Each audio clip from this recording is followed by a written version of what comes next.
Esse podcast é distribuído pela Central 3. A grande crítica à sua gestão foi a questão fiscal. A terrível crise fiscal brasileira! A sua explicação sempre foi o peso recebido do governo anterior. Atenção, Paulo Guedes! Que deixou muitas armadilhas, né? É verdade.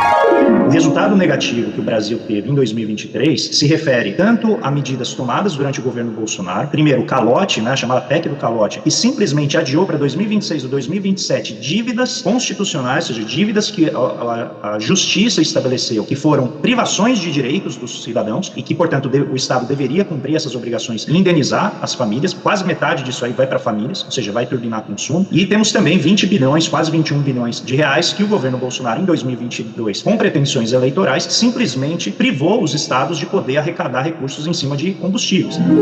Aumentos de gastos sem previsão no orçamento. Tá enganando a rapaziada, Paulo Guedes. Abriu mão de receita para fazer uma campanha por razões eleitorais e tal. Deixou bombas fiscais. O resto que se exploda. E o povo que se exploda. Mas o fato é, do seu lado, fez o arcabouço e cumpriu o arcabouço. Mas colocou muita coisa em cima do arcabouço. Da mesma forma que havia com o teto de gastos. Eu tô fazendo essa pergunta longa para dizer que, de certa forma, as suas razões eu entendo, mas as razões de quem critica eu também entendo, porque a dívida pública está subindo e, segundo o próprio Tesouro, vai chegar a 95% em 10 anos. Complicado. O que é complicado? Tudo isso aí, né? Como explicar, assim, de forma singela, uma coisa mais difícil de contestar? Ficou nervoso. Porque fica assim, o primário estrutural, o primário não estrutural, as exceções, o que entrou, o que não entrou. Então, para quem está nos ouvindo aqui, o assinante aqui, o projeto que o Bolsonaro entregou no último ano de mandato previa um déficit, ele previa um déficit, da ordem de 63 bilhões de reais. O Brasil começando a decolar. A economia está de novo decolando. A economia está bombando. Eu acho que a economia está voando. O Brasil está decolando. O Brasil está decolando de novo. O Brasil está decolando novamente. Ou seja, o Bolsonaro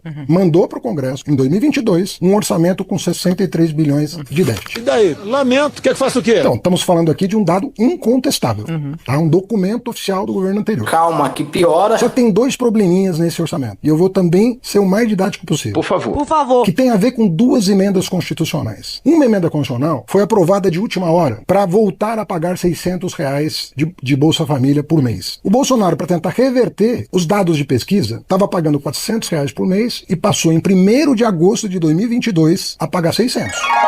Uma máquina que a gente nunca viu antes. Por 1/10 disso, prefeitos tiveram mandatos cassados, governadores tiveram mandatos cassados. Primeiro consignada, essa questão dos taxistas e caminhoneiros. Em qualquer outro momento, isso seria caracterizado pela Justiça Eleitoral como compra de voto. Foi uma decisão do governo dele, ok? Aprovado por todo mundo, porque ninguém vai votar contra um benefício para pessoa de baixa renda. É óbvio! Então, todo mundo aprovou. Todo mundo. Ninguém contestou no Supremo Tribunal o fato de que ele tinha encontrado uma maneira de driblar a lei eleitoral que impede benefício no ano de eleição. Isso não pode. Acontece. Justo, tal, passou para 600. Ele não pôs no orçamento a diferença de 400 para 600. Mas isso é enganar. Eu me lembro disso. Ele não botou no orçamento, quer dizer, era para acabar no dia 31 de dezembro. Era para acabar no dia 31 de dezembro, ele não botou no orçamento a diferença. Malandro, como sempre, sem caráter. Tá enganando a rapaziada, Paulo Guedes. Qual é essa diferença? 52 bilhões. Caralho! Com medo de bananada. Outro dado inquestionável. É verdade. Terceiro dado inquestionável. Tem a ver com uma outra emenda constitucional do ano anterior de 2021, a PEC do calote de precatórios, que foi declarada inconstitucional pelo Supremo. Qual era o valor a mais, que deveria constar do orçamento de 2023 e não constou? 44 bilhões. Dinheiro! Pra caralho. Então você está falando de 63 bilhões, Com medo de bananada. Legal. mais 44 bilhões, Com medo de bananada. Legal. mais 52 bilhões. Com medo de bananada. Legal, já falei legal. Tá bom já. Somando isso e dividindo pelo PIB do ano, você tinha um déficit projetado com essas três contas, fora o resto, tô pegando as três maiores, de 1,59% do PIB. Agora imagine se fosse o Haddad fazendo isso. Ia ter gente se imolando na Faria Lima. Eu tô sendo preciso até na vírgula, duas casas depois da vírgula. 1,59% do PIB. É importante. Contando tudo, este ano passado, 2 anos depois, porque eu tô falando de 2023, 1,59. 2 anos depois, qual foi o nosso déficit com tudo? Com precatório, com BPC, com Fundeb, com emenda, com tudo, com as exceções, com o Plano Brasil Soberano, com tudo. Tudinho. Tudão. 0,48. Isso significa dizer que o déficit E nesse fiscal... 0,48 você não excepcionalizou nada? Com tudo. Tá colocando tudo.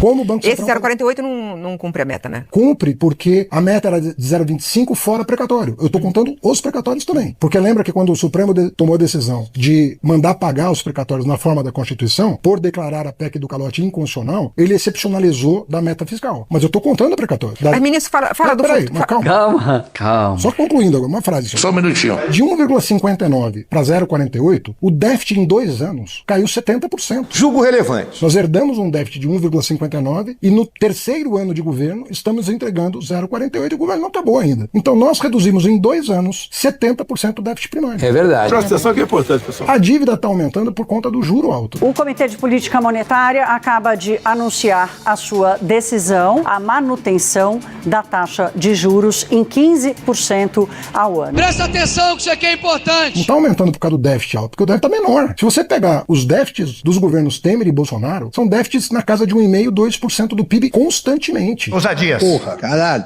E nós estamos reduzindo. Então tem um trabalho agora de fazer de coordenação de política fiscal e monetária, que já deu o resultado, trazendo a inflação para dentro da meta. Vai ser a menor inflação quadrianual, acumulada em 4 anos, da história do Brasil. Mas, ministro, assim, também não adianta brigar com o número. O fato é que a dívida pública subiu. E ela subiu, em parte, pelos juros, concordo. Mas é aquela discussão. Os juros poderiam ser mais baixos se o ajuste fosse maior, se já tivesse superado. Eu acredito que os juros podem ser mais baixos. Agora, aumentar os gastos também. E uma coisa foi o aumentar os gastos até obrigatório. A proporção do PIB não aumentaram. Por exemplo, o que conta de gasto é proporção do PIB. Nós vamos para o segundo ano em que o gasto público está abaixo de 19% do PIB. Medo e delírio em Brasília. A gente percebe a loucura. Legal. Olá, bem-vindos ao Medo e Delírio em Brasília com as últimas notícias do que restou do Brasil. Bom dia, boa tarde, boa noite. Bom dia, porra. Por enquanto. Eu sou o Cristiano Botafogo. Botafogo é bairro, viu, meu filho? Você viu a Fernanda Torres? Cristiano, seu lixo.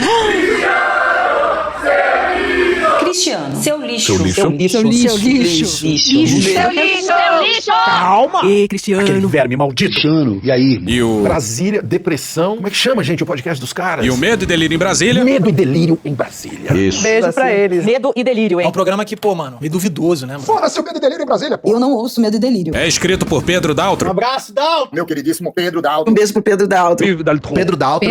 Pedro Daltro. Todo mundo sabe quem é. Parabéns a toda a equipe de roteiro. E um beijo pro Pedro Daltro. Pedro pro beijo Daltro. Eu consegui descobrir quem está por trás do Medo e Delírio em Brasília. Eu nem conheço os caras. Esse é o episódio número 5 de 2026. Ah, é? Foda-se. Bora passar pano? Não. Tá, mas bora tentar passar um pouquinho menos de raiva? Bora.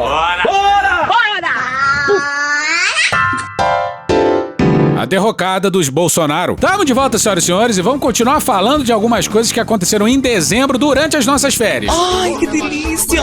Vai ter mais férias ainda, fique tranquilo. É exatamente isso mesmo. Isso aí. Mas tá uma delícia ver a derrocada da ex-família presidencial. Cocô. A família Bolsonaro sempre foi bem disfuncional, né? Eu nunca dei um beijo no filho meu homem. O pai, por exemplo, o pai é o Jair, cara. Na política, eu sou imbrochável. Não é só na política, não. Porque eu tenho uma filha de 9 anos de idade que foi feita sem aditivo. A quinta deu uma fraquejada, veio uma mulher. Ele é refém emocional do filho mais esquisito dele. Esse rapaz, eu já tive muita mágoa dele e hoje eu tenho pena. Pela condição psicológica dele. Eu acho que é uma pessoa que precisa de cuidados. Inclusive, Bebiano escreveu ao presidente sobre isso. É uma pessoa que realmente, Cleilson, eu vou te falar. Mentalmente instável. Ele é uma pessoa que precisa de tratamento e compaixão. Ele destruiu o pai dele. Mas ele tem influência sobre o pai? Total, mental. Tem? Ele tem mental. Esse rapaz... Dos três, dos filhos, de todos os filhos? Ele consegue aprisionar a mente do pai. De uma forma muito profunda. Meu gabinete funciona como o braço direito do meu pai. Eu comecei na política graças ao meu pai. Eu estou aqui amando do deputado federal Jair Bolsonaro e nenhuma atitude minha será feita sozinha. E olha que o filho mais esquisito não é o 04. Moleque piranha, pica de mel. Eu vou continuar incomodando o sistema de Balneário Camboriú. A madrasta dele... Senhor! Nunca se deu muito bem com os filhos. E aí, desde a derrota do Bolsonaro na eleição de 22, em meio a várias cirurgias do Jair... E soluços, a dinâmica ficou ainda mais deliciosa, hein? Em especial depois do... Dizer aos canalhas, serei preso! Dizer aos canalhas, serei preso! Bora voltar pro dia 5 de dezembro. Notícia importante que acaba de chegar: o senador Flávio Bolsonaro, insuportável, do PL do Rio de Janeiro, confirmou que foi escolhido pelo pai, o ex-presidente Jair Bolsonaro, para ser o candidato do partido à presidência da República em 2026. Não dá pra continuar, tá passando mal. Você imagina o Flávio debatendo com o Lula. Teve diarreia na hora. Diga por que você Cagou no palco. Muito obrigado. Pois é.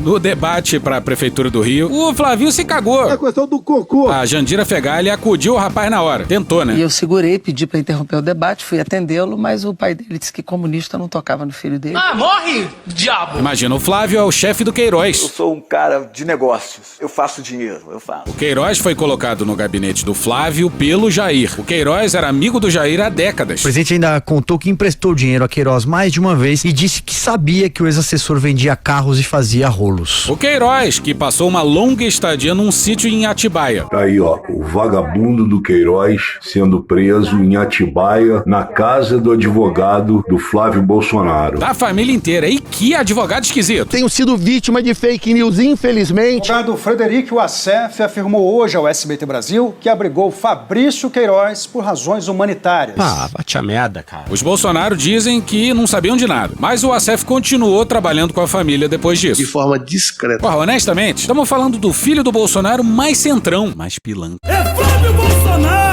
Dono do gabinete da rachadinha. Queiroz recebeu pouco mais de R$2 milhões por meio de 483 depósitos feitos por assessores subordinados ou indicados pelo então deputado estadual e hoje senador Flávio Bolsonaro. E no gabinete dele, participando da rachadinha, estavam a mulher e a mãe do Adriano da Nóbrega. A família do miliciano Adriano Magalhães da Nóbrega, chefe do escritório do crime, transferiu para Queiroz quase 20% dos salários recebidos no gabinete do então deputado estadual. O Flávio, inclusive, conseguiu a proeza de ser o único dono de loja de chocolate. Vou lavar dinheiro com chocolate. Que lucra mais fora do período da Páscoa. Muito esquisito. E, estranhamente, a loja vendia muito em dinheiro vivo. Extratos da conta bancária da loja de chocolates de Flávio Bolsonaro mostram depósitos sucessivos em espécie, todos do mesmo valor. Uma terrível coincidência! Porra. Flávio comprou uma mansão de R$6 milhões. O senador Flávio Bolsonaro quitou antecipadamente uma mansão de R$5.970.000, comprada em 2021 no Lago Sul, Brasília. Ele deu entrada de R$2.870.000 dinheiro! E financiou R$3.100.000 com o Banco BRB para pagar em 30 anos. BRB do Ibanez. Um empréstimo generosíssimo, aliás. Suspeito. Pois é, mansão de 6 milhões, com uma entrada bem gorda, cujo empréstimo do restante foi quitado de uma forma bem rápida. Sabe como é que é, né? Eu sou um cara de negócios. E segundo o Flávio, tudo foi possível porque ele é um bem-sucedido advogado. Você fala que é um advogado. É a primeira vez que Jair Bolsonaro manifesta apoio ao nome alternativo ao seu para disputar o Palácio do Planalto. Ao lado do governador de São Paulo, Tarcísio de Freitas, o ex-presidente Jair Bolsonaro reafirmou que será candidato nas próximas eleições presidenciais. Não vai. Não vai, não! Presta atenção que é importante, pessoal. A gente lembra que Bolsonaro está preso. Que delícia! Em Brasília desde o último dia 22, cumprindo a pena de 27 anos de prisão. 27 anos de prisão. Eu acho que foi imposta pelo STF. Porra, caralho, porra. Puxa aí, autor misterioso das nossas vírgulas. Puta que um pariu, cara, que delícia! Bom, Jair Bolsonaro pesou os prós e os contras. E aí prevaleceu a visão de que é urgente fazer cocô, pacificar e unificar a direita. Não, nada a ver, irmão. E a própria família, o próprio clã Bolsonaro. A gente precisa torcer pela briga. Pois é. A porrada tá lambrando. Na direita e nessa família aí nada unido. Esta família é muito unida. Essa escolha era para acontecer, a indicação do nome de candidato à presidência era para acontecer só no ano que vem, março, abril, né, naquele prazo final para desincompatibilização. A pressa não se justifica. Pra que essa ansiedade, essa angústia? Pois é, nenhum nome ia ser anunciado porque, afinal, o nome que o moribundo e inelegível Jair Bolsonaro quer é o próprio nome. Eu, Johnny Bravo. O cara tá todo podre por dentro. Porra, tu já tá podre. Não consegue cagar. Bolsonaro caga mal. O cara mal consegue falar. Ferro quente? Aí vai voltar pra presidência, porra? Deixa eu morrer! Só que aí o caldo entornou. Aí foi que o barraco sabor. Na última conversa que Flávio teve com o pai, lá na última visita que ele fez na Superintendência da Polícia Federal, Pois é, o Flávio foi lá pra enquadrar o pai. Esporro! ficou claro ali entre eles, e Flávio levou a preocupação da cúpula do PL, dos aliados, de que a direita está se enfraquecendo. Não entendi. Qual o problema? De que a direita, por brigas internas e disputa de poder, está rachada. Ótimo. E não é só com o aparecimento de candidatos governadores, Romeu Zema de Minas, Ronaldo Caiado de Goiás. Não. Rachas, como nós acompanhamos nessa semana, dentro da própria família. Não briguem, se matem. Rusgas entre Michele Bolsonaro, a ex-primeira-dama, os filhos Eduardo, Flávio e Carlos. Bom, a conclusão foi, precisamos conter a sangria. Será mesmo? Eu acho que não. Deixa eu morrer. E por que Flávio? Bom, entre os filhos, Eduardo Bolsonaro tá interditado, né? He's desesperated. Tá fora do país, é impossível, não vai voltar, tá morando nos Estados Unidos. O outro filho é o Carlos, mas nem a própria família leva o rapaz a sério. E poderia ser a Michele, mas o nível de confiança que Jair Bolsonaro tem no primogênito, né, no Flávio Bolsonaro, é o maior de todos. E o Jair não confia nada na Michele pra surpresa de ninguém. Eu vou fazer perguntas e vocês me respondem. Quantas vezes vocês viram publicação do PL Mulher para a candidatura de Flávio Bolsonaro? Vocês coloquem aí a quantidade de vezes que vocês viram o PL Mulher fazendo publicação em referência a Flávio Bolsonaro. Mas sim, esse aí foi o Alan dos Santos. Pra você ver o que a gente faz com você. Desculpe. Sempre lembrando que o Bolsonaro elegeu a primeira mulher, aí ela começou a desobedecer o Bolsonaro, e ainda tem boatos de que... Desça daí, seu corno, desça daí. Foi decisivo isso, porque ficou muito claro, de forma praticamente unânime entre os aliados de Bolsonaro, de que, olha a expressão que usaram pra mim, de que a Michele Bolsonaro poderia representar nas articulações políticas uma granada sem pino. Olha que legal. Foi o que me disseram. E foi o Flávio anunciar a candidatura que... A bolsa estava em alta e de repente começou tudo a derreter. Coisa linda, cara. Que maravilha. Eu quero que o mercado se exploda, pô. Na última sexta-feira, após o anúncio de sua pré-candidatura, o principal índice de ações da Bolsa Brasileira, o Ibovespa, teve forte baixa de 4,3%. Aí fica o mercado nervosinho. E o dólar disparou 2,3%. Olha, eu avalio como natural. Eu avalio que, assim como o mercado, eu também tenho a convicção de que mais 4 anos o Brasil não aguenta. Ele meteu essa. Só que eles fazem uma análise precipitada, no meu ponto de vista. Mas esse mercado tem que dar um tempinho também, né? O mercado quer o Tarcísio. E até o mercado tá cuspindo nos Bolsonaro. Muito bom, muito bom. E óbvio que ninguém aqui tá se enganando com o mercado. Continua com o mesmo projeto vil. Tem fé no dinheiro que quer ganhar. Qual político não quer dinheiro? Só que quer outro nome pra levar à frente o mesmo projeto. Paulinho Gogó. Tarcísio de Freitas! 2 dias depois de anunciar a pré-candidatura, o Flávio me mete essa pérola aqui, ó. O senador Flávio Bolsonaro, do PL do Rio de Janeiro, disse neste domingo que poderia abandonar sua incipiente pré-candidatura presidencial por um preço. Que maravilha. E sugeriu a aprovação de uma anistia para seu pai, Chato pra caralho. o ex-presidente Jair Bolsonaro, atualmente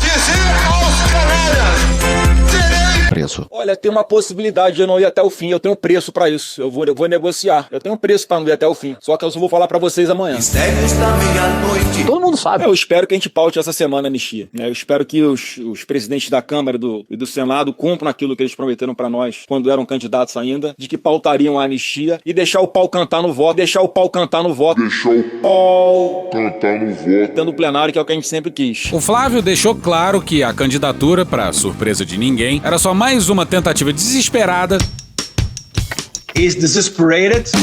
de livrar o pai da cadeia. Bolsonaro na cadeia? Você vai apodrecer na cadeia! E no fim das contas, deu errado. Passou só a dosimetria, que ajuda um bando de bandidos. Bandidos, canalhas. Brasil afora. E, por enquanto, o Lula vetou. E o Congresso deve derrubar o veto. Que merda. Mas vamos voltar pra cronologia. Mais 2 dias se passaram, e aí o Flávio Bolsonaro desdisse o que ele tinha dito. Essa candidatura é pra valer, não é balão de ensaio, não tem volta. Não levei muita confiança não. Mas o Flávio tem um argumento maravilhoso pra vender. Na cabeça dele, ele não é um radical, nem um maluco que nem o pai. Ele falava que tem o sangue de Jair Bolsonaro, mas que não pensa exatamente igual o pai em absolutamente tudo, como por exemplo, ele deu de exemplo, na época da pandemia, meu pai não quis tomar vacina, disse ele, eu tomei 2 no braço. É o mínimo. O mínimo. O mínimo. Não fez mais do que a sua obrigação. Ninguém tava levando a candidatura do Flávio a sério, e aí, pro nosso deleite, ele foi pedir bênção justamente às 2 figuras figuras mais suspeitas de Brasília. Então eles, resumindo a conversa com o Ciro Nogueira, com o Rueda, já era o que eu tava esperando. E o Flávio foi pedir bênção justamente para duas importantes lideranças de Brasília, mas duas figuras envolvidas, segundo investigações da PF, Você fala quem é um advogado? com o PCC. Um piloto que trabalhou para lideranças do primeiro comando da capital, o PCC, afirmou em depoimento à Polícia Federal e em entrevista ao portal ICL Notícias que o presidente do União Brasil, Antônio Rueda, estaria entre os verdadeiros donos de 4 dos 10 jatos executivos operados por uma empresa de táxi aéreo. Também relatou ter transportado em voo uma sacola que aparentava conter dinheiro vivo, no mesmo dia em que um dos passageiros do PCC, conhecido como Beto Louco, mencionou que teria um encontro com o senador e presidente nacional do PP, Ciro Nogueira. Eles foram bem claros ali. Eu fui bem claro em pedir o apoio para eles. Pedi o apoio para eles desde o primeiro momento. Que beleza! Aí os três, então, marcaram uma reunião com outras lideranças do Centrão. Eu sou do Centrão. Líderes do Centrão decidiram não comparecer à reunião marcada por Flávio Bolsonaro. Para tratar da sua pré-candidatura à presidência. Caralho! Pois é, não foi só o mercado que não recebeu bem o nome do Flavinho Desmaio. A iniciativa visava discutir apoio ao seu nome, condicionado à anistia aos condenados do 8 de janeiro e a seu pai, Jair Bolsonaro. Pô, toda hora isso, cara. Insuportável! Mas com a recusa dos presidentes do União Brasil, do Progressistas e do Republicanos, o encontro acabou esvaziado. O presidente do União Brasil é o Rueda e o presidente do Progressistas, o PP, é o Ciro Nogueira. Só explicar. Aí se passaram uns dias e ninguém levava a sério a campanha do Flávio. E dado que o Bolsonaro tá preso, restou apostar as fichas numa cartinha. É um montão de amontoado, de muita coisa escrita. Bom dia pra todo mundo aí. Irmão, bom dia ao caralho, parceiro. Feliz Natal. A sua mão, meu pai. Estive lá agora com meu pai, ele tá se preparando pra fazer cocô. Pra entrar na cirurgia, a oitava. Mas se for contar que são 2 cirurgias, uma em cada lado, vai ser a 8ª e a 9ª, né? Tem que dar vida boa pra aqueles canalhas. E como eu falei ontem, eu queria fazer a leitura aqui numa carta que ele deixou pra mim. Na verdade, ele assinou dia 25 de dezembro, mas ele já tinha escrito essa carta antes. Que estranho, hein? Eu vou passar a leitura dela aqui então, que é Carta aos Brasileiros. E a gente vai te poupar de boa parte. Entrego o que há de mais importante na vida de um pai. O filho da puta do próprio filho, para a missão de resgatar o nosso Brasil. Drama! E olha o Casos de Família. E, enfim, só tenho a agradecer aqui a confiança do filho da puta do meu pai. Tô aqui com meu irmão Carlos junto comigo. A Michele tá lá acompanhando meu pai agora na cirurgia. Com certeza. Vai ver, ela tava dentro do centro cirúrgico. É piada, é humor. Mas a Michele não quer a candidatura do Flávio. Simples assim. É simples assim. O que vocês acham? Querem falar um pouquinho disso? Não. Se eu falar, eu estrago o velório. Olha, mas que engraçado ele, como é muito engraçado. Humor! Michele não tem nenhum aval dos filhos pra estar falando o que ela tá falando. Ela não estava quando o Bolsonaro foi preso. Ela tá viajando o Brasil inteiro como se o Bolsonaro já tivesse morto. Olha só. Ela tá cagando pro Bolsonaro. Parece que tá cagando, meu irmão. Caguei. Cocô. Cocôzinho. Ela tá cagando pro Bolsonaro. Defendemos a família. Lembrando o fato de que quando o Bolsonaro tirava uma das suas muitas férias, a Michele e a Laurinha normalmente ficavam bem longe. E olha como vai bem o diálogo entre o Flávio e a Michele. Como foi a primeira noite do ex-presidente? Aí tem que perguntar pra Michele. Não tem como não se emocionar. Passou a noite ali com eles de 24 pra 25, né? Mas acredito que tenha sido tudo bem. A Michele tava bem lá agora também, tomando café. Tava acompanhando a cirurgia, tava tomando café. Posso tomar café? Mas tá ali do lado do Flávio lendo uma carta do Jair pro povo brasileiro. Quero tranquilizar o povo brasileiro. Lançando o próprio filho à presidência. Mais uma ideia merda. Não tava, né? Significa. Agora, por sua curiosidade, em que momento essa carta foi entregada? Porque a defesa não tinha conhecimento, a gente questionou. Não tinha. Foi um dos advogados que trouxe pra mim a carta no dia 23. Que estranho, hein? E como ele assinou dia 25, ele pediu que fosse lida hoje no dia 25. Então ele escreveu a carta ainda lá na superintendência. Sim. Mas é esquisito, né? Não à toa ninguém levou essa carta a sério. Qual a chance do Bolsonaro, o Jair Bolsonaro... É questão do cocô. É só você cagar menos. Ter escrito ele mesmo, de próprio punho, o que vai a seguir. Trata-se de uma decisão consciente, legítima e amparada no desejo de preservar a representação daqueles que confiaram em mim. É impossível. E olha quem não acreditou na cartinha. Dê-lhe um esporro, cara. Ô, Malafaia, vai procurar uma rola, vai. Primeiro, eu achei uma afronta. Porra, foda-se, cara, cala a boca. Um pai debilitado emocionalmente. Ah, tadinho. O filho vai lá, sozinho, e arranca dele, ó. Eu sou candidato. Candidato pra 26 é Jair Messias Bolsonaro. Não é. depois, o pai, pra ser operado, numa crise... Coitado! Tem que se fuder, acabou! O filho vai lá e faz o pai escrever... Aparentemente. Não foi bem assim. Uma coisa, ó, tá vendo como é que eu sou candidato? Isso pra mim é um amadorismo político de alto grau. Um vômito a jato. Eu sou psicólogo. Com certeza. Eu sei o que é uma pessoa debilitada emocionalmente. Jair! Então como é que um dia antes o presidente tá com a esposa e não fala nada? Cala a boca! Um dia depois o presidente tá com o filho diz, ó, eu sou o candidato. Ele não reuniu nem o PL pra falar isso. Se o Bolsonaro escolher ele como candidato a presidente, ele tem o apoio de todo o partido. Eu duvido! Ele não reuniu nem esses partidos, então eu acho isso um amadorismo incrível, se aproveitando de um momento de debilidade emocional, não mental, mas emocional de Bolsonaro. Fode, porra! Uma pessoa fragilizada emocionalmente... Deus escolheu as coisas fracas, é por isso que Deus te escolheu. Não é brincadeira. Brincadeira. É uma coisa muito séria. E é ele e o Bolsonaro. O Bolsonaro discutiu com quem? Teu cu. O Bolsonaro falou pra quem? Teu cu. Ele conversou com quem? Teu cu! E volta com o Flávio agora, depois da leitura da carta. Os filhos reclamaram do pouco tempo com o pai. E... Ele chegou a se pronunciar a respeito da liberação dos filhos para visitação? Não falou não. Eu tava feliz com a nossa visita sempre, né? Gosta de estar perto da família.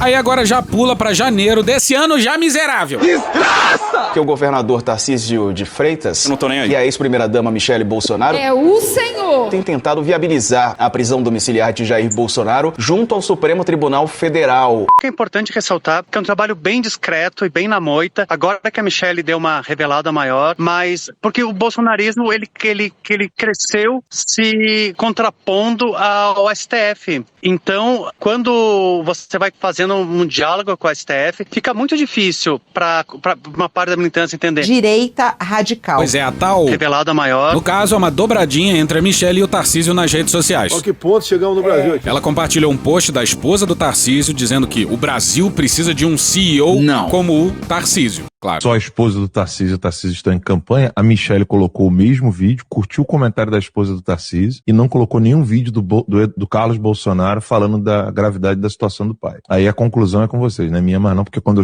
eu faço conclusão, o pessoal fica puto comigo. Cala a boca! Então cada um faz a sua conclusão aí, né, benévola ou não.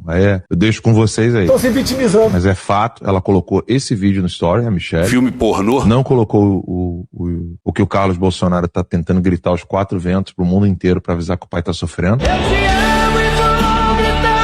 Curtiu o comentário da mulher do Tarcísio dizendo que o Brasil precisa de um novo CEO. E, na sequência, colocou o mesmo vídeo no story dela. Filme pornô? Mas vamos voltar pra articulação da Michele e do Tarcísio. Mas eles têm procurado, eu falei com gente ligada à Michele, eles me disseram que a Michele está disposta a conversar com todo e qualquer ministro que queira ouvir seus argumentos, e o que ela vai dizer é que o marido tem refluxo, Um vômito a jato. que ele tem crise de soluço, Soluções? que ele não dorme direito. Ele dorme angustiado, ele deita angustiado. E de madrugada, ele é meio sem noção com o celular, tá? Não pode dormir com o celular perto. Que ele passou por uma cirurgia no Natal, ela vai tentar apelar para a saúde, que é o que eles têm feito há muito tempo. E o Tarcísio também, ele vai na mesma direção, ele diz que o ex-presidente passou por várias cirurgias, problemas de saúde, e ele teria só ontem ligado para 4 ministros do STF para tentar convencê-lo de que entre em contato com o Alexandre de Moraes para que ele conceda a prisão domiciliar a Jair Bolsonaro. E graças a Deus, ninguém mais respeita o Jair. Certíssimo. A visita do governador Tarcísio de Freitas ao ex-presidente Jair Bolsonaro na prisão na quinta-feira foi cancelada. Está cancelada. E não é qualquer cancelamento que você remarca de boa não, hein? A visita do Tarcísio ao Bolsonaro, ela tinha sido autorizada pelo ministro do STF, Alexandre de Moraes, que é o relator dos processos e das condenações de Jair Bolsonaro. Segundo o despacho do Moraes, Tarcísio poderia visitar o Bolsonaro lá na Papudinha, aqui em Brasília, na quinta-feira, entre as 8 da manhã e às 10 da manhã. E olha o que o Tarcísio estava falando pouco antes da visita. Ele disse isso aqui num evento no interior de São Paulo, na terça-feira, dia 20. Bom, tá prevista para quinta-feira essa visita. Eu fico satisfeito de ele ter me dado essa oportunidade, porque eu vou lá visitar um amigo, né? Sobretudo um grande amigo, uma pessoa que eu tenho muita consideração. Vou lá manifestar a minha solidariedade, manifestar o meu apoio, ver se ele tá precisando de alguma coisa e dizer sempre, reforçar que ele vai sempre poder contar comigo. Mas aí alguma coisa aconteceu. O que será que aconteceu, hein? O que aconteceu? O governador de São Paulo, Tarcísio de Freitas, avisou a aliados e auxiliares na noite desta terça-feira que não vai mais visitar o ex-presidente Jair Bolsonaro na prisão na quinta-feira, como estava previsto até então. Eu apurei com alguns auxiliares e aliados de Tarcísio que o governador já vinha sendo aconselhado nas últimas horas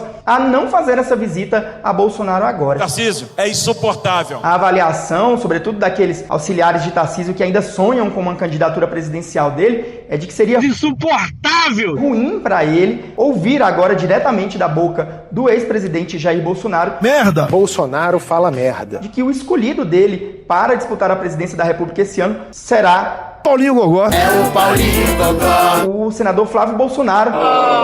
E não o governador paulista. Então, diante de tudo isso, a visita acabou cancelada. Cancelada. E olha só que maravilha. Essa informação foi confirmada a mim por pelo menos 2 importantes auxiliares do governador paulista. Nenhum deles, porém, quis dizer o motivo pelo qual essa visita foi cancelada. Hemorroida. Bora pro Pedro Venceslau e o Vinícius Murad no dia 21 na CNN. Em nota, o Palácio dos Bandeirantes afirmou que a visita seria adiada a pedido de Tarcísio em razão de compromissos em São Paulo. A assessoria, porém, não especificou que eventos nem a nova data que o governador pedirá para a visita. Imagina o Bolsonaro descobrindo isso na prisão. O tempo todo infernizo a minha vida, porra! Bora pra Júlia Zaremba no dia 21 no G1. O adiamento da visita que o governador de São Paulo, Tarcísio de Freitas, do Republicanos, faria a Jair Bolsonaro na Papudinha gerou um incômodo entre aliados do ex-presidente. Um interlocutor próximo definiu o movimento como muito ruim e que viu como uma falta de consideração e respeito com o ex-presidente, que havia solicitado a visita do governador por meio de advogados. Também criticou a nota divulgada pelo Palácio dos Bandeirantes por falar em adiamento sem propor uma nova data. Um outro questiona: onde o governador vai estar que não pode visitar o líder, amigo dele, preso? O que seria mais importante do que isso? Puxa saco. Pra mim, governar o estado de São Paulo é mais importante do que visitar o Bolsonaro, mas tudo bem. Mas aí o Tarcísio... O interlocutor de Tarcísio relata que o motivo seria a pauta da conversa. O objetivo do encontro era visitar um amigo e relatar os esforços para transferi-lo para a prisão domiciliar, o que inclui contato com ministros do STF. Tarcísio não teria ficado satisfeito ao saber que seria cobrado a apoiar Flávio Bolsonaro de forma mais explícita. Pois é, ele mesmo. Tarcísio já não queria muito visitar, né? Eu não tô nem aí. Dado que, pelo que a gente ouviu, a visita foi pedida pelo Bolsonaro. E aí o Flávio, como sempre, escolheu bem demais as palavras. E aí, conversando com aliados do governador, eu apurei, foi uma apuração junto com a repórter Ana Paula Bimbati, que o governador ficou bastante irritado aí com uma declaração que o senador Flávio Bolsonaro, ele deu ontem ao jornal o Globo, dizendo que Tarcísio ouviria da boca do próprio ex-presidente Jair Bolsonaro, lá na Papudinha, que não haveria candidatura presidencial para ele, que era para ele continuar aqui no governo de São Paulo, disputar a reeleição para o governo de São Paulo, para preparar também um palanque robusto para a candidatura presidencial de Flávio Bolsonaro à presidência aqui no maior colégio eleitoral do país. E por que o Flávio ia dizer isso publicamente, hein? Outra coisa que a gente apurou também, né, que dentro dessa declaração de Flávio tem um contexto da disputa ali na família Bolsonaro pelo espólio do ex-presidente, né? A disputa entre os filhos de Bolsonaro e a ex-primeira-dama Michele Bolsonaro. Não briguem, se matem! Que tiveram 2 episódios recentes aí. Primeiro, a dobradinha entre Tarcísio e Michele indo a ministros do STF para pedir prisão domiciliar para o ex-presidente, e também aquele vídeo em que Tarcísio fez uma série de críticas ao presidente Lula, um vídeo que a ex-primeira-dama acabou compartilhando, e isso gerou aí uma avaliação de que a ex-primeira-dama estaria tentando se cacifar para uma possível vice de Tarcísio, dessa candidatura presidencial. Nós brigamos muito com o Bolsonaro porque queríamos que ele pusesse uma mulher de vice. E estaria rejeitando, então, a candidatura de Flávio. E tem um outro segmento que também não curtiu muito a candidatura do Flávio. Bora para Luísa Marzullo no dia 20 no Globo. O senador e pré-candidato à presidência da República, Flávio Bolsonaro, do PL do Rio de Janeiro, intensificou nas últimas semanas uma ofensiva para se firmar como principal ponte do bolsonarismo com o eleitorado evangélico. Depois da maior escuridão, é que vem a tua luz. E nós estamos esperando a sua luz hoje, Senhor. Estamos esperando a sua luz, no seu tempo. Porque o Senhor tem controle de todas as coisas. O Senhor é o Senhor dos exércitos. Falsidade. Já somos batizados, mas não podemos perder a oportunidade de mais uma vez aqui diante do Rio Jordão, nessa água congelante, renovar os nossos votos aqui, a nossa aliança com Deus, né, e aceitar mais uma vez Jesus Cristo como nosso Salvador. Mas tem encontrado resistências. Segundo interlocutores, pastores influentes atendem telefonemas, aceitam conversas reservadas e mantêm canais abertos com o filho do ex-presidente Jair Bolsonaro, mas evitam qualquer gesto público que pareça antecipar uma sucessão. A avaliação que circula no segmento é que o senador ainda não reúne densidade política suficiente para liderar o campo conservador em 2026 e, por isso, sua tentativa de se apresentar como herdeiro natural vem esbarrando em resistência. Procurado, Flávio não se manifestou. Tem alguém passando mal ali? Tá passando mal. Acabou a entrevista? O entrave ocorre no momento em que parte relevante do meio evangélico tem insistido numa alternativa para reorganizar a direita. Uma chapa com o governador de São Paulo, Tarcísio de Freitas, do Republicanos, e a ex-primeira-dama Michele Bolsonaro, do PL, como vice. Eu, como cristã.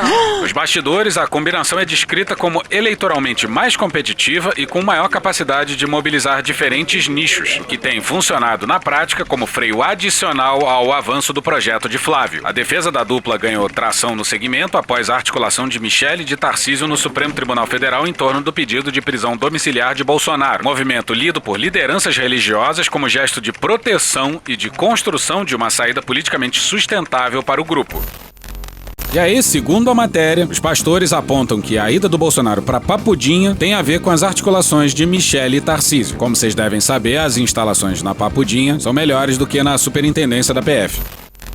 Nesse contexto, Flávio tenta conquistar espaço no meio evangélico, indo a eventos e em conversas de bastidores. A estratégia do senador tem sido buscar interlocução com nomes de projeção nacional e grande capilaridade, capazes de chancelar sua entrada em redes mais amplas do segmento evangélico. O primeiro alvo foi o pastor Silas Malafaia. Eu lamento dizer uma coisa, que grande parte dos pastores ficaram no monte da religião, que a gente fala. Os 7 montes, religião, cultura, entretenimento, economia, educação, certo? Política. Eles ficaram no monte da religião. Se alienaram do que está acontecendo. E eu não. Segundo interlocutores, Flávio ligou para o líder religioso com o objetivo de marcar um jantar e abrir um canal mais estruturado. Mas a tentativa não prosperou. Ele um esporro, cara! A avaliação entre aliados é que Malafaia se dispôs a conversar, mas evitou dar qualquer sinal que pudesse ser interpretado como endosso. Eu não tenho nada pessoal contra o Flávio, eu sou amigo deles. Mas eu aprendi que a verdade, ela tem que ser absoluta.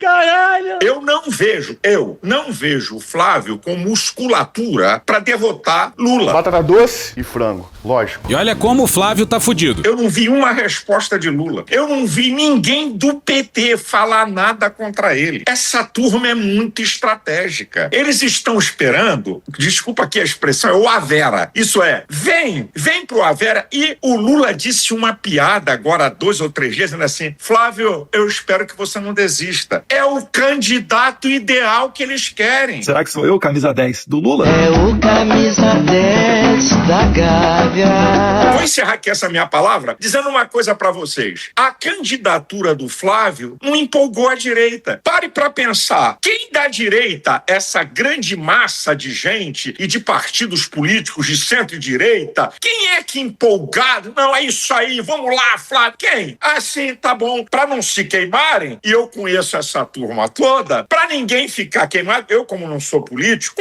ele meteu essa. A verdade, ela tem que ser absoluta. Não sou candidato a nada, não tô nem aí pra opinião de rede social. Tá de sacanagem, né? A verdade, ela tem que ser absoluta. Mas o político tem que agir com política, né? Então, ninguém quer se queimar. Ninguém quer se queimar. Ninguém quer se queimar. Ninguém quer se queimar. Mas eu não vi ninguém empolgado. A mesma tentativa se repetiu com outros polos. Flávio buscou contato com o pastor Samuel Ferreira, da Assembleia de Deus Madureira, e tentou construir pontes com pastores próximos à Universal do Reino de Deus. Esse pastor Samuel se encontrou todo pimpão com o Lula. E a gente cobriu aqui toda a confusão que isso deu no meio evangélico. É bizarro, toda vez que a gente usa o fuxico gospel sai um bom episódio. Tem que ser falado. Mais uma vez, a agenda emperrou. Um aliado resumiu o saldo como acolhimento sem adesão. Atende, conversa, mantém a porta entreaberta, mas não entra no jogo. O recado mais duro veio no diálogo com Malafaia. Qual mais duro que vocês pensam? Que decidiu deixar registrada sua leitura sobre o tabuleiro eleitoral. Segundo pessoas informadas sobre a conversa, o pastor disse a Flávio que o problema não era pessoal, mas de viabilidade. Na avaliação dele, o senador teria capacidade política, mas não seria hoje o nome mais competitivo para derrotar o presidente Luiz Inácio Lula da Silva em 2026. Abre aspas, já disse pra ele, você não tem musculatura para enfrentar isso. Aqui é bodybuilder, porra! Se nós queremos vencer e derrotar Lula e o PT, Tarcísio é o nome que tem capilaridade. Fecha aspas, afirmou Malafaia. Ao que parece, pelo menos até o momento, o Flávio começar a frequentar a igreja loucamente não adiantou nada. Eu lhe peço em nome do Senhor Jesus. Amém. Aí de quebra, os bolsonaristas em Santa Catarina estão putíssimos com a candidatura do Carlos Bolsonaro pro Senado. Eu fico muito triste, cara, desaberto, filho da puta! E se chegar a isso, vai ser engraçado ver os homens da família Bolsonaro descobrindo a Michelle como aquela entre eles que tem mais capital político. Se arrependimento matasse... Morreu. Se arrependimento matasse, a gente estaria velando o Dias Toffoli às gargalhadas.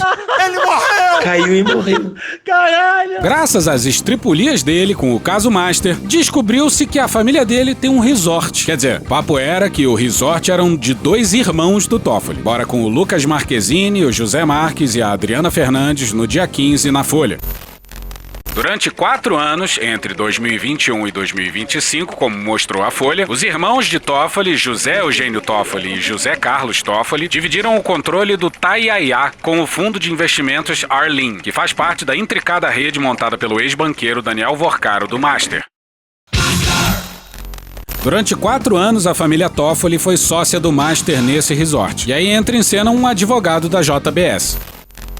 Atual proprietário do resort, Paulo Humberto Barbosa, que entrou no negócio em fevereiro de 2025, comprou a participação que era da Maridit, empresa de José Carlos e José Eugênio Dias Toffoli, irmãos do ministro do STF. Na época, o negócio foi estimado em 3,5 milhões de reais. Só isso aí já é um grande show de suspeição. Mas o Estadão foi até a casa de um dos irmãos e, segundo a esposa dele, ele não tem nada a ver com o resort. Pô, se for pra arrumar um laranja, que não seja o teu irmão, né, caralho? Que seja alguém com quem você não divide um sobrenome. O mínimo! Por favor, o José Eugênio Dias Toffoli mora aqui? E você aí? Como é o seu nome? Meu nome é Pedro. Meu nome é Pedro. Legal. Eu sou repórter do Estadão. Eu queria conversar com ele sobre os investimentos da Meredith, também tá nesse endereço, no resort Taiaiá. Ele trabalha com o CREA, da engenharia. Eu peguei os documentos no cartório, só que o José Eugênio e o Zé Carlos, que é o padre Carlão... Mas não tem nada a ver, ele é padre. Pois é, o outro irmão dele é padre. Mas então a senhora não sabe de nenhuma participação. A esposa foi bem didática, digamos assim. Sinceramente, ó, eu falei até para minhas irmãs, eu tenho vontade de sumir daqui, porque as pessoas ficam inventando coisa, que é dono do Taiaiá, que é não sei o quê, que é não sei o quê. Eu gostaria de perguntar pro José Eugênio como que ele se tornou sócio do... Como do sócio, moço? Ô, moço, dá uma olhada na minha casa. Você tá vendo aqui? Sim. Tá vendo a situação na minha casa? Pois é, se o resort não é dos irmãos, é de quem então? O Metrópolis veio até a represa Chavantes, na região de interesse turístico Angra Doce, para conhecer os empreendimentos ligados à família do ministro Dias Toffoli e ao advogado da JF, Paulo Humberto Barbosa. O Metrópolis passou 2 dias no resort Taiaiá, que já esteve no nome do primo e de 2 irmãos do ministro Dias Toffoli. Aqui a gente descobriu que, apesar do resort ter passado para o nome do advogado ligado à JF, Paulo Humberto Barbosa, o ministro Dias Toffoli é conhecido por ser o dono e possui, inclusive, uma casa destinada somente para si na região mais luxuosa do hotel. E segundo os funcionários, o Toffoli é habitué do lugar, mesmo depois dos irmãos terem vendido a participação deles. No final do ano passado, o ministro promoveu uma festa para familiares e convidados que paralisou o funcionamento do hotel. O evento aconteceu após o empreendimento ter sido vendido para um advogado ligado à JF. O funcionário que contou da festa nos levou a uma embarcação ancorada no pier do resort, que seria do ministro Dias Toffoli. Quem frequenta o local conta que Toffoli tem uma casa destinada somente para si na área mais nobre do resort, que continua reservada mesmo após a venda do local. E calma que piora. Bora pro Flávio VM Costa e a Alice Maciel no dia 10 de dezembro no ICL.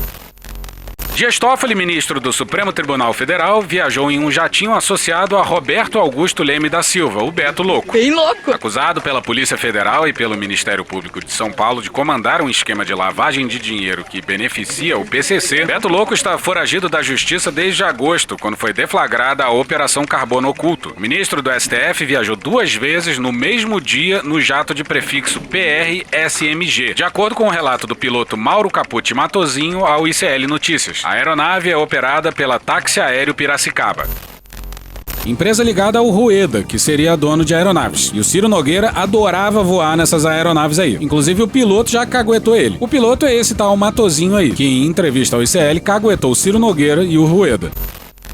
De acordo com Matozinho, o jato PR-SMG era constantemente usado por Beto Louco e seu sócio Mohamed Hussein Murad, o primo. A dupla é apontada como líderes de um esquema bilionário que incluía fraudes fiscais e contábeis, adulteração de combustíveis e lavagem de dinheiro do PCC. O primo também está foragido da justiça. E adivinha? Procurado por meio da assessoria do STF, o ministro Dias Toffoli não respondeu às perguntas da reportagem. Responda! Vai ver, morreu. E aí não sabe responder. Aí, mais recentemente, saiu um vídeo do Toffoli, ele mesmo, recebendo animadamente no que parece ser o seu resort, o André Esteves do BTG. Uma festa danada. Procura aí as cenas da chegada do helicóptero. Só essa cena já é escandalosa. Enquanto isso, o Fachin tá falando em código de ética pro STF. Marxista-leninista. E tem ministro reclamando, hein? Você é maluco, é? Ou pelo menos os ministros tinham que submeter a porra da LOMAN, a Lei Orgânica da Magistratura Nacional. Os caras acham o quê? Que são intocáveis? Não pode, cara. E enquanto se fala de Master, não se fala mais do Careca. Maridão de Dona Vivi. Como a direita queria, mas só do Toffoli. Obrigado, meu Deus! Mas o Careca que não se engane, porque ele continua na mira. O Supremo inteiro tá na mira. E como a gente falou, a artilharia pra cima do Toffoli tá pesadíssima, em especial do Metrópolis, cujo dono é o ex-senador Luiz Estevão, que passou um tempo na cadeia por causa de uma decisão do Toffoli em 2014. Aí o MBL escolheu o Toffoli como alvo, pra tentar turbinar uma, pelo menos por enquanto, patética campanha presidencial. Patética e triste. É aquele papo que a gente deu no episódio do Banco Master. Festa estranha com gente esquisita, eu não tô legal. Sobre gastos. Vamos voltar lá pra nossa abertura com essa frase da Miriam Leitão. Agora, aumentar os gastos também. Pois é, nessa encruzilhada em que o Brasil se encontra, é preciso aumentar gasto mesmo. A ideia de que só resta ao governo reduzir gasto é golpe. Se dá pra combinar entre a gente aqui algo com tranquilidade, é que austeridade de cu é rola. Procura aí pela evolução dos investimentos públicos ao longo das décadas no Brasil. Compara com outros países. Aí você se pergunta se é preciso diminuir ou aumentar os gastos. O governo Fernando Henrique tinha teto de gasto? Não! Olha só! Não tinha teto de gasto. No governo Lula, não tinha teto de gasto. Lula 1, Lula 2, Dilma 1, não tinha teto de gasto. A dívida pública caiu no governo Lula. Mesmo sem teto? Mesmo sem teto de gasto. Ou seja, o governo poderia investir mais, mas acabou conseguindo reduzir a dívida. O governo investia mais. O gasto público crescia 4%, 5% ao ano. Hoje ele é limitado a 2,5%, quando o crescimento é alto. Mas lá atrás crescia 4%, 5% ao ano. E o PIB crescia junto, porque o gasto público também impacta o PIB. As pessoas esquecem disso. E o teto de gastos é uma criação do Michel Miguel. Bem que eu pedi uma pastilha. É que quando o governo gasta, ele também está estimulando a economia. Claro. Isso volta para ele em termos de arrecadação. Claro. Então o gasto público impacta o PIB, o PIB cresce, a dívida pública cai porque é uma variável em relação ao PIB. E foi isso que aconteceu nos governos Lula. A dívida líquida caiu horrores no governo Lula. Né? Então, por que hoje a gente acha que isso é absolutamente inevitável? A terrível crise fiscal brasileira! Bora com o economista José Cobori conversando com o Demori. O que falta para o Brasil ter esse momento de engatar 20 anos de crescimento a 6%, 7%, 8% e a gente finalmente conseguir dar um salto para algum outro lugar? E tem uma coisa em marketing que a gente chama que é você ter um produto, ou você tem ele por diferenciação ou ele é uma commodity, né? Tá. Então, se é uma commodity, você não determina o preço, o mercado que determina, né? Se você vende hortifruti, você tem uma commodity. Fazendão, né? O fazendão. Você vende um telefone celular, você tem um produto diferenciado. Então você consegue determinar o seu preço e as margens que você consegue praticar, quanto mais tecnologia e valor agregado você conseguir agregar. A gente nunca chegou nisso. Tem uma classe dominante ruim, ranzinza, azeda, medíocre, cobiçosa, que não deixa o país ir pra frente. Eu preciso estar na fronteira tecnológica. Por quê? Se eu sou um exportador de commodities, eu sou um chamado tomador de preço. Quem determina o preço do meu produto não sou eu, é o mercado, no caso internacional. Ah, mas o mercado, eu quero que se exploda o mercado. Calma. Então o grande problema do Brasil foi ter se desindustrializado depois da década de 80. Né? A gente simplesmente abriu o nosso mercado para quem já era competitivo, né? Foi o famoso consenso de Washington, livre mercado, livre fluxo de capitais. Deu no que deu. Deu merda. Filhos da puta. A gente abriu o nosso mercado, deixou as empresas estrangeiras dominarem o nosso mercado, deixou a nossa indústria morrer e hoje a gente é refém disso. Presta atenção que é importante, pessoal. Os países fizeram o inverso. A China, por exemplo, né? Tá bem no livro da Isabella Weber, como a China escapou da terapia de choque. Os ouvintes mais atentos desse podcast sabem quem é a Isabella Weber. Aqui tem informação! Ela brilhou no nosso 10º episódio de 2025, intitulado A Porra da Inflação. A terapia de choque, na realidade, é o consenso de Washington, é a revolução neoliberal. A China não seguiu nada disso. A China fez o inverso. Tá aí, ó. E tá aí a China espantando o mundo com a sua infraestrutura e as suas universidades. Quem diria, né? A única saída não é aquela tal cartilha de Washington. Sabe de nada, inocente. A saída passa por um pesado investimento e planejamento do Estado. Então, ó, você precisa reduzir gasto público. A China aumentou o gasto público. Você precisa ter meta fiscal. Eles não têm meta fiscal, eles têm déficit fiscal há quase 40 anos. A China não tem meta fiscal, como o Brasil. Não tem. Essa pressão que a gente sofre aqui de ficar catando milho de 1 bilhão, 2 bilhão pra fechar conta, a China não tem essa... Não, porque o discurso, eles entenderam bem essa terapia. O discurso da austeridade fiscal é para evitar que as outras nações cresçam, como eles cresceram. Porque então, evita investimento na prática, é isso? O famoso chutando a escada. E você vai ouvir economistas por aí dizendo que não dá pra investir porque não tem poupança. O consenso neoliberal do de Washington, eles limitam aqui poupança e investimento. Eu que eu brinco e falo assim, não existe investimento sem poupança, é verdade. Mas não existe poupança sem renda. Claro. E não existe renda sem gasto. Sem né? investimento, no caso. Porque o gasto de um é a renda do outro. E aí a grande amarra que eles criam é, mas você não pode gastar se não tiver dinheiro. Não, o Estado tem poder de criar dinheiro. Né? Crédito é dinheiro. Você cria dinheiro. Sim. Obviamente, você não pode ser irresponsável, sair criando dinheiro sem objetivo. Você tem que saber a qualidade desse gasto. Né? Então, se uma boa parte do gasto público for investimento público, ele vai ter um retorno lá na frente. E lembrando que o nosso investimento público precisa ainda aumentar desesperadamente. É só ver a porra do gráfico. E tem gente que acha que tá alto demais. Não, brother. Porque a maioria dos investimentos que trazem retorno no longo prazo, a iniciativa privada não faz. Por uma simples conta matemática. A gente tá falando de número, e eu trabalhava com isso, né? Quando você pega uma empresa, você vai lá, avaliação de investimentos, né? De viabilidade econômica dos projetos. Você coloca ali, e principalmente depois da financiarização, né? Os grandes fundos de private equity, os grandes fundos de investimento, ele quer cada vez retorno no curto prazo. Com juro, claro. Ele não vai arriscar uma coisa que pode dar na água. Exatamente. Né? Investimento em tecnologia, em ciência, pesquisa e desenvolvimento, infraestrutura, nada disso dá retorno no curto prazo. Então, nenhuma empresa privada vai fazer isso. Quem faz isso é o Estado. E o que nos mostra a ascensão da China é o poder que o Estado tem. Todo o investimento de longo prazo que é feito na China é feito com o poder do Estado, com criação de dinheiro. Então vamos combinar que sim, o Brasil precisa aumentar os gastos, mas aumentar de forma racional, investindo nos gargalos, etc e tal. Ninguém tá falando que tem que ser festa, bagunça, sai gastando, porra. Todo mundo sabe disso. Mas não é isso que diz a cartilha do mercado. O mercado só pensa em investimento privado, que tem esse problema aí que o Cobori acabou de falar.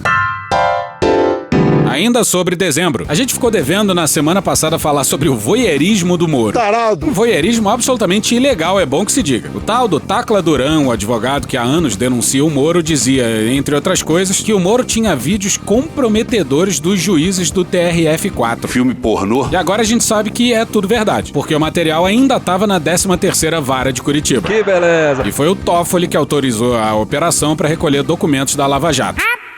E aí? A putaria tá aqui. No meio dessa história tem até uma festa da cueca. Tem umas moças. Uma festa danada? O Moro usou pra gravar autoridades de maneira ilegal. Poxa vida. Porque as gravações não iam para os autos. E aí, tem que traduzir pras pessoas. O que isso significa? Entenderam? E ele passou a ter um manancial nas mãos, inclusive do TRF4, que era justamente o tribunal que estava acima dele. Isto é, que revisava as decisões dele. Agora todas as peças se encaixaram. Ou seja, eu terei nas minhas mãos aqueles que vão revisar as minhas decisões. Ficou fácil demais. Não só o Moro, como a extrema-direita vive se gabando de que as decisões dele, do Moro, eram referendadas pelo TRF4, querendo dizer que a Vaza Jato não significava nada, porque o Lula e outros tinham sido condenados lá também. O responsável por isso foi condenado em 3 instâncias, por unanimidade. Isso explica muito por que caralhos um juiz de primeira instância, e um juiz ainda como Sérgio Moro, acumulou tanto poder. O material apreendido pela PF inclui relatórios de inteligência que estavam nas gavetas, lá escondidos, da 13ª Vara. E o Toffoli determinou mandado de busca e apreensão. A prova de que o senhor Sérgio Moro usava delatores como espiões. Lembrando que a Lava Jato foi fundamental pro Cunha começar a putaria que virou o sequestro do executivo por parte do legislativo. Aí anos depois foi dar nessa tragédia de orçamento secreto. E, inclusive, de novo, em grampos produzidos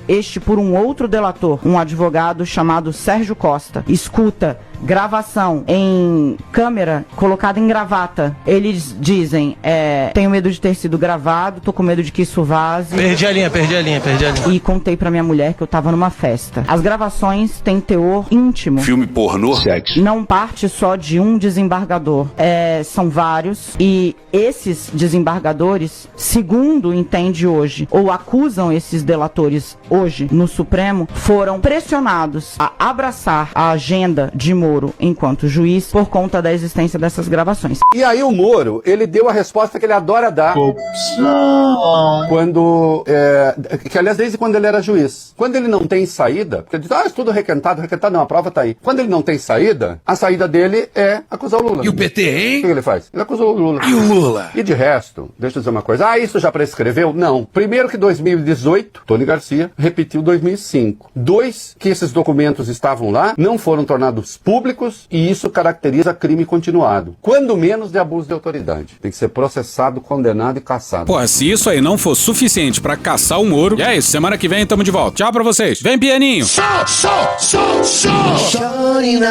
E hoje a gente fica por aqui. Muito obrigado a todas as fontes. Um beijo no coração de vocês. Um abraço. Thank you. Se quiser e puder, pinga um lá pra gente no apoia.se/Medo e Delírio, no patreon.com/Medo e Delírio em Brasília, na Orelo ou no Pix Medo e Delírio em Brasília @gmail.com. Porra, doação ao caralho, porra. Não tem nem dinheiro pra me comprar um jogo de videogame, moro, cara? Assina o nosso feed no seu agregador de podcast favorito e dá uma olhada nas nossas redes sociais. E também no loja.medoedelirioembrasilha.com.br. Eu sou o Cristiano Botafogo, o Medo e Delírio em Brasília é escrito por Pedro Daltro e produzido pelo Guilherme Gandolfi, @GuiFrodo nas redes sociais. Bora passar pano? Não. Mas bora passar menos raiva? Bora. Me permite uma parte? Não lhe dou a parte. Olá, Cristiano, Pedro, tudo bem? Espero que sim. Aqui quem fala novamente é Juliano Cortinhas, professor de Relações Internacionais da Universidade de Brasília. E hoje eu queria fazer um comentário com base numa indicação feita para vocês aí pelo Guilherme Filipim, a quem eu agradeço muito, de um artigo que eu publiquei recentemente com dois alunos de pós-graduação lá da UNB também, a Yara Martinelli e o Ricardo Barbosa Júnior, na revista europeia de segurança internacional, o European Journal of International Security. Esse artigo a gente escreveu baseado na ideia de que, para atuar no sistema internacional hoje, para discutir segurança, a gente precisa de ideias novas. O mundo está virado do avesso, né? A gente tem aí os Estados Unidos retirando mais de 60 instituições internacionais, ameaçando atacar um país da Europa, sequestrando o presidente venezuelano, enfim, né? Temos aí uma série de problemas emergindo na segurança internacional, um genocídio a olhos vistos na Palestina, sem que ninguém se posicione fortemente em contrário. Ou seja, a repercussão, né, da segurança internacional ela está cada vez pior.